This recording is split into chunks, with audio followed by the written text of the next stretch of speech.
راب لاغ شبت بقيمة حباخة وهو يحمل علي وروخال كبصار تفاوت وتمهم سريخة ملكين تارشة سيمير وفشتين وتعاس بحي parashat that's housing the Torah that was given in honor.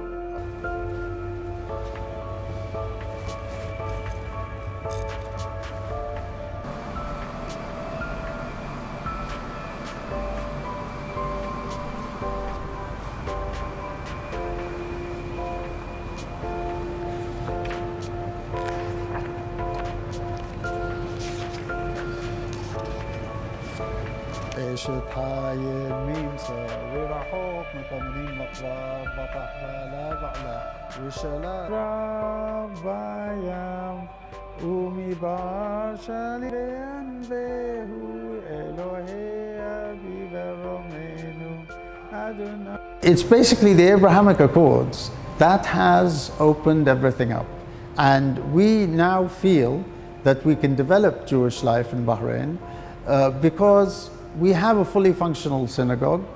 We have the ability to bring the Jews to the synagogue. Our real aim and target now is to have a rabbi, a young rabbi here in Bahrain, to develop Jewish life and to get to know the community and to be able to offer services for them on a weekly basis.